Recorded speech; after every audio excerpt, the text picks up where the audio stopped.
नाना classes दोस्तों, नाना classes के YouTube channel पे आपका स्वागत है। बात कर रहे हैं आज साइंस जीके की क्लास में प्रदूषण से संबंधित, क्योंकि लगभग हम जीव विज्ञान पूरे कर चुके हैं। 13 आज अंतिम पार्ट नंबर 13 जीव विज्ञान का। उसके बाद में हम शुरू करेंगे भौतिक विज्ञान। तो रोज़ सुबह 8 बजे सप्ताह के 3 दिन सोमवार, मंगलवार और बुधवार को आपको लाइव साइंस की क्लास लगातार मिल रही है, क्योंकि जब तक लॉकडाउन चल रहा है आपको ये क्लासें मिलती रहेगी।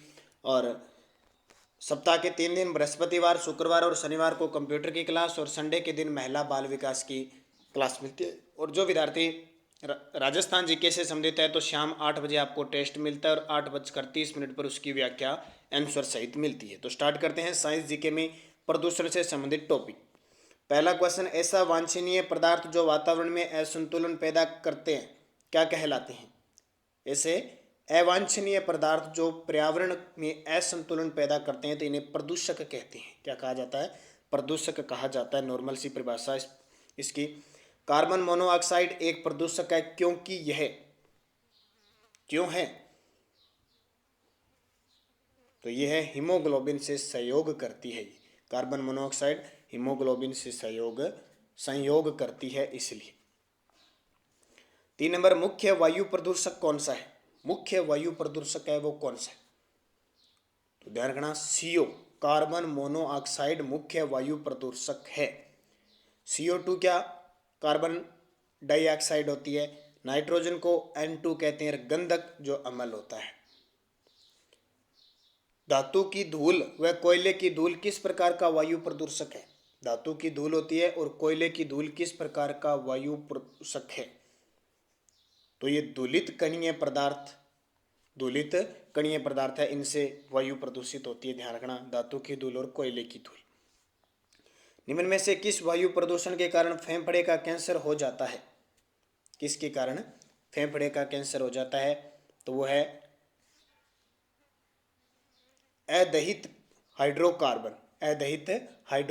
ध्यान रखना, इसका स्रोत वाहन और जीवाश्म ईंधन का जलना होता है। और ये कार्बन मोनोऑक्साइड, तो इससे शरीर में क्या है? हाइपोक्सिया रोग हो जाता है, जो RBC में ऑक्सीजन की कमी से हो जाता है। और ये लंदन स्मॉग, इसे सल्फर स्मॉग भी कहते हैं। लंदन शहर में 1952 में ये सल्फ्यूरिक अम्ल के कारण लगभग 4000 लोग मौत के घाट उतर गए थे। और सल्फर के ऑक्साइड, तो जिस क्षेत्र में यह होता है वहाँ लाइकेन व जो मोस होती है, जो शैवाल होते हैं, उनकी वृद्धि नहीं होती। 6 नंबर, भोपाल गैस त्रासदी का संबंध किस प्रदूषक से है? बहुत इंपॉर्टेंट और एग्जाम में आता ही है। भोपाल गैस त्रासदी तो वायु प्रदूषण से संबंधित है। आपको पता है 3 दिसंबर 1984 को मध्य प्रदेश के भोपाल में MIC यानी मिथाइल आइसोसाइनाइड गैस के उत्सर्जन से वहाँ लगभग 2000 लोगों की श्वास घुटने से मृत्यु हो गई थी। तो ये गैस पूछी जाती है MIC, मिथाइल आइसोसाइनाइड। अम्लीय वर्षा का pH मान लगभग कितना होता है? अम्लीय जो वर्षा होती है उसका pH मान कितना होता है? 4 होता है। ध्यान रखना, अम्लीय वर्षा जब सल्फर डाइऑक्साइड व नाइट्रस ऑक्साइड वायुमंडल में जाकर एक सघन परत बना लेती है तो यह परत वर्षा के साथ धुलकर भूमि पर गिरती है। इससे क्या होती है? मृदा की उत्पादकता नष्ट होती है। तो इसमें 70% तो क्या होती है? सल्फर डाइऑक्साइड होती है और 30% होती है आपकी नाइट्रिक ऑक्साइड। 8 नंबर, कौन सी गैस पृथ्वी पर हरित गृह प्रभाव में सर्वाधिक योगदान देती है? क्वेश्चन भी बहुत बार एग्जाम में आता है। तो सबसे ज़्यादा कार्बन डाइऑक्साइड है वो योगदान देती है। निम्न में से किस वायु प्रदूषण के कारण मनुष्य में तंत्रिका तंत्र संबंधी रोग हो जाता है?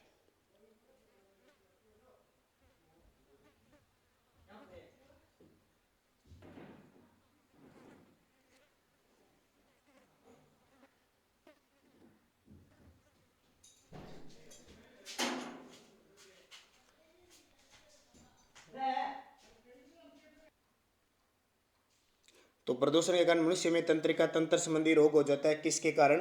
तो इस शीशे के कारण, लेड PB के कारण हो जाता है।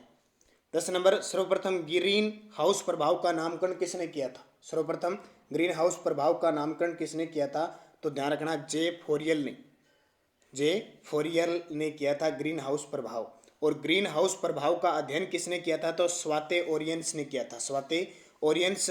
और इस रॉबर्ट अगस्त ने अम्लीय वर्षा का अध्ययन किया था। रॉबर्ट अगस्त ने अम्लीय वर्षा का अध्ययन और जे फोरियल ने क्या किया था कि ग्रीन हाउस प्रभाव का नामकरण किया था सर्वप्रथम, और स्वाते ऑरेनियस ने ग्रीन हाउस प्रभाव का अध्ययन किया था। 11 नंबर, उर्वरक के अत्यधिक प्रयोग से होता है।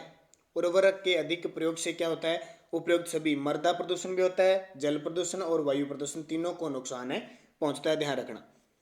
नदियों में जल प्रदूषण की माप किस गैस की धुली हुई मात्रा से की जाती है? क्वेश्चन बहुत बार एग्जाम में आता है कि जल प्रदूषण की माप होती है वो किस गैस से पता चलता है कि इसमें जल प्रदूषण हो गया ये जल, तो O2 की घुली हुई मात्रा पता चलती है, O2 यानी ऑक्सीजन की घुली हुई मात्रा से पता चलता है।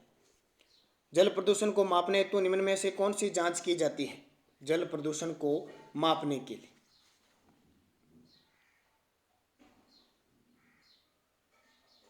तो ध्यान रखना, बायोमेडिकल ऑक्सीजन डिमांड, बायो यहाँ पे डे है, ध्यान रखना के नहीं है, बायोमेडिकल ऑक्सीजन डिमांड, इसकी ये जांच होती है, उससे पता चल जाता है कि जल प्रदूषण का स्तर कितना है। ओजोन परत की मोटाई मापी जाती है, ओजोन परत, तो ओजोन परत की जो मोटाई मापी जाती है डोप्सन में मापी जाती है, डोप्सन से, और न्यूटन से। बल का मात्रक है न्यूटन, और बार क्या है? दाब का मात्रक है, और डेसिबल क्या है? ध्वनि की तीव्रता है। ध्यान रखना, ओजोन परत, इसमें ऑक्सीजन के जो प्री अणु होते हैं O2 प्लस एक होता है आयन, यानी 3 जुड़कर O3 बनते हैं ओजोन, और यह समताप मंडल में पाई जाती है। पर्यावरण प्रदूषण एक्ट कब बना था? पर्यावरण प्रदूषण एक्ट, तो ध्यान रखना पर्यावरण प्रदूषण एक्ट 1986 में बना था। निम्न में से किस डेसिबल की ध्वनि से ऊपर की ध्वनि प्रदूषण के अंतर्गत आती है? किस डेसिबल की ध्वनि से ऊपर की ध्वनि है वो ध्वनि प्रदूषण कहलाती है? तो 80 डेसिबल से ऊपर। ध्यान रखना, जो फुसफुसाहट में उत्पन्न होती है वो 20 डेसिबल होती है, और जो सामान्य बातचीत में होती है वो 50 डेसिबल उत्पन्न होती है। तो 80 डेसिबल से ऊपर क्या मानी जाती है? ध्वनि प्रदूषण की श्रेणी में आती है। किस प्रदूषण के कारण विल्सन रोग हो जाता है? किस प्रदूषण के कारण विल्सन रोग हो जाता है? तो कॉपर के कारण विल्सन रोग हो जाता है, ध्यान रखना। और पारे से कौन सा रोग हो जाता है? मिनीमाटा रोग हो जाता है, मिनीमाटा। और शीशे से प्लम्बिज्म एक रोग होता है, प्लम्बिज्म वो होता है। और ये जो लोहे के धूलकण होते हैं उनसे सिडोरेसिस रोग हो जाता है। राष्ट्रीय प्रदूषण रोकथाम दिवस कब मनाया जाता है? राष्ट्रीय प्रदूषण रोकथाम दिवस तो 2 दिसंबर को मनाया जाता है, राष्ट्रीय प्रदूषण रोकथाम दिवस। और 2 फरवरी को कौन सा दिवस मनाया जाता है? विश्व दलहन दिवस 2 फरवरी को मनाया जाता है। उसके अलावा हरित उपभोक्ता दिवस 28 दिसंबर को मनाया जाता है, और 22 अप्रैल को पृथ्वी दिवस मनाया जाता है। निम्न में से किस संस्था का संबंध पर्यावरण से है? तो पर्यावरण से उपयुक्त सभी का यह बोटनिकल सर्वे ऑफ इंडिया का, कल्पवृक्ष का, the wild life institute of India का, सबका संबंध पर्यावरण से। संगमरमर कैंसर का कारण है? संगमरमर कैंसर का कारण है तो अम्लीय वर्षा। संगमरमर कैंसर किससे होती है? अम्लीय वर्षा से होती है। वर्तमान में दिल्ली में प्रदूषण में कमी करने के लिए संचालित बसों में कौन सा ईंधन प्रयोग किया जा रहा है? वर्तमान में दिल्ली में आपको पता है जनसंख्या घनत्व सबसे ज़्यादा है, 11,000 के आसपास है। तो कम करने के लिए बसों में CNG का प्रयोग किया जा रहा है। CNG क्या होता है? कंप्रेस्ड नेचुरल गैस, यानी संपीड़ित प्राकृतिक गैस। और ये LPG तो जो घरों में यूज की जाती है लिक्विड पेट्रोलियम गैस होती है। और गोबर गैस, इसमें मुख्य गैस मीथेन होती है। और हाइड्रोजन गैस सबसे हल्की व अक्रिय गैस होती है, हाइड्रोजन गैस। तो ध्यान रखना, बसों में ईंधन CNG। कौन सी प्रदूषित गैस पौधों को मृत कर देती है? कौन सी प्रदूषित गैस है वो पौधों को मृत कर देती है? तो ध्यान रखना, कौन सी? फ्रियोन। कौन सी कर देती है? जो फ्रियोन गैस है, ये सल्फर डाइऑक्साइड है, वो मृत कर देती है। ये फ्रियोन क्या काम करती है? तो आपको पता है फ्रिजों के अंदर फ्रियोन होती है और ओजोन परत को नुकसान पहुंचाती है फ्रियोन। कार्बन मोनोऑक्साइड तो रुधिर में ऑक्सीजन वहन क्षमता में कमी कर देती है। और नाइट्रिक ऑक्साइड आंखों में जलन उत्पन्न करती है। ये सारी इंपॉर्टेंट आपके लिए। वायु प्रदूषण का विश्वसनीय संकेतक है? वायु प्रदूषण का सबसे ज्यादा विश्वसनीय संकेतक है लाइकेन व मॉस, लाइकेन तथा मॉस है। मुंबई और कोलकाता जैसे शहरों में प्रमुख वायु प्रदूषक है। मुंबई और बड़े बड़े शहर है वहाँ पे प्रमुख तो कार्बन डाइऑक्साइड और सल्फर डाइऑक्साइड CO2 और CO और SO2। कार्बन मोनोऑक्साइड और सल्फर डाइऑक्साइड मुख्य प्रदूषक है। निम्न प्रदूषण में से कौन जैव विघटित है? कौन सा जैव विघटित है? तो जैव से कौन सा होता है? वाहित मल, जो पशुओं से वाहित मल होता है वो होता है। निम्न में से कौन सी गैस वायु को प्रदूषित नहीं करती है? कौन सी गैस है वो वायु को प्रदूषित नहीं करती है? तो ध्यान रखना, जो हमें सांस लेने के लिए काम आती है, ऑक्सीजन जो हम ग्रहण करते हैं, वह वायु के लिए प्रदूषित नहीं है। फ्लाई ऐश वातावरण में प्रदूषक है जो द्वारा उत्पन्न होता है। फ्लाई ऐश, तो ध्यान रखना, थर्मल पावर जो प्लांट है वो प्रदूषक है।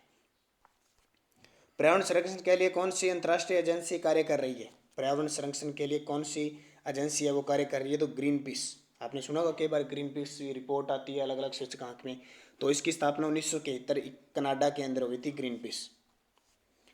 ब्राउन एयर शब्द का प्रयोग किसके लिए किया जाता है? ब्राउन एयर, भूरी हवा का प्रयोग किसके लिए किया जाता है? तो ध्यान रखना, प्रकाश रासायनिक जो धुआं होता है उसके लिए किया जाता है। और आज का 30 नंबर क्वेश्चन, निम्न में से कौन अधिकतम ध्वनि प्रदूषण का कारण है? इनमें से कौन सबसे ज़्यादा ध्वनि प्रदूषण होती है? तो आपने देखे होंगे जेट उड़ान जो बढ़ते हैं, जेट उड़ान, उनसे सबसे ज़्यादा कितनी आवाज़ होती है? तो ध्वनि प्रदूषण होता है। तो ये 30 क्वेश्चन आपको जीव विज्ञान के अब कल से आपके लिए स्टार्ट हो जाएगा भौतिक विज्ञान, क्योंकि कल का दिन हमारे पास पड़ा है साइंस के लिए। तो भौतिक विज्ञान से हम शुरुआत करेंगे। 30 क्वेश्चन जहाँ तक होंगे अपने मुख्य तथ्य की बात करेंगे, नहीं तो सीधा क्वेश्चन उपलब्ध है। और इसकी PDF आपको नानक क्लासेज ग्रुप टेलीग्राम पे प्राप्त हो जाती है। सुबह 7 बजे का Rajasthan current affairs plus India current affairs आपने देख लिया होगा। धन्यवाद। जय हिंद, जय भारत।